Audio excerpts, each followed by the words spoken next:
What if the greatest mistake in British history wasn't a lost war, a weak monarch, or a failed revolution? What if it wasn't dramatic at all? What if it was a financial decision so subtle that most people never noticed it happening? So gradual that it felt safe. Yet so massive that when its full cost is counted across centuries, it reaches more than $35 trillion? And here's the disturbing twist. America is now repeating that same mistake, using the same logic, the same confidence, and the same comforting excuses. This story isn't about corruption or stupidity.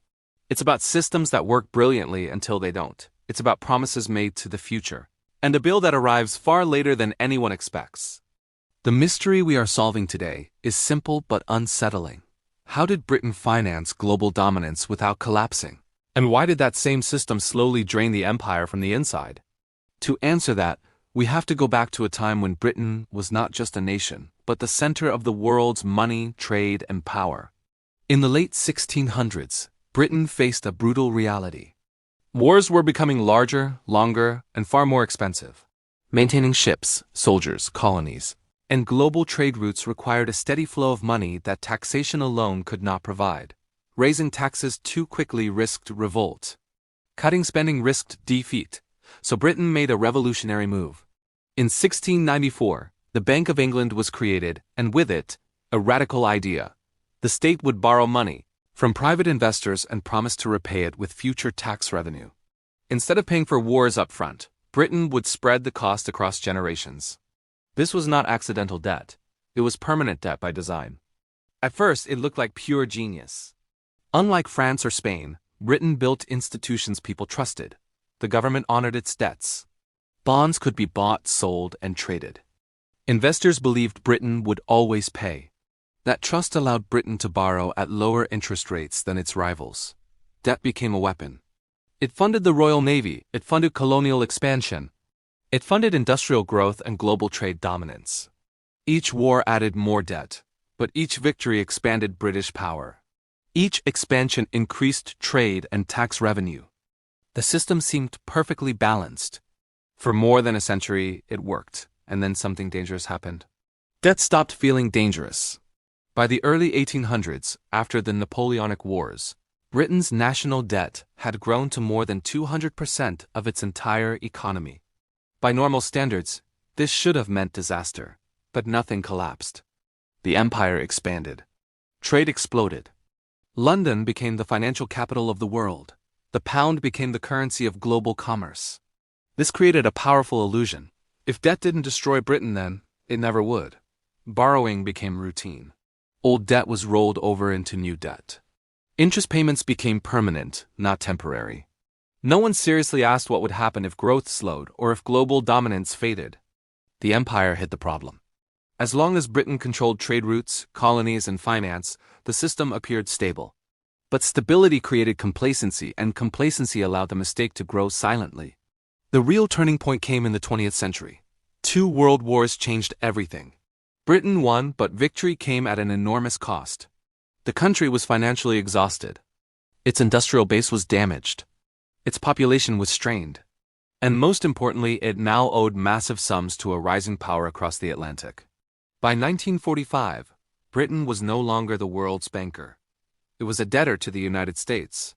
Here is where the math turned against the empire.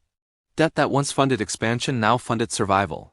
Borrowing no longer built future strength. It merely delayed decline.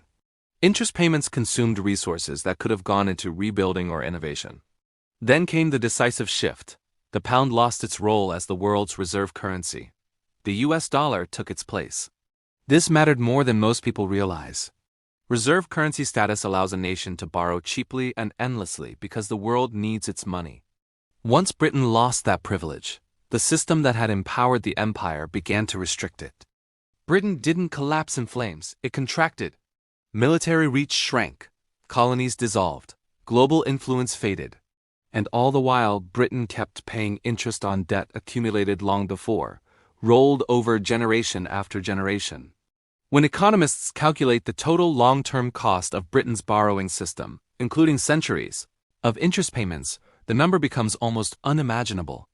Adjusted over time, it reaches into the tens of trillions of dollars. This is the hidden cost of choosing debt over reform. Britain tried to fix the problem. It tried austerity. It tried currency controls. It tried welfare expansion and monetary adjustments. But once a state becomes dependent on borrowing to function, reversing course becomes politically impossible. Raise taxes, and voters revolt. Cut spending, and institutions fight back. Inflate the currency, and savers are punished. Every solution creates enemies. Borrowing creates none, at least not immediately. So Britain did what modern governments do best. It chose the least painful option in the short term, even if it worsened the long-term problem. Now shift your focus to the present.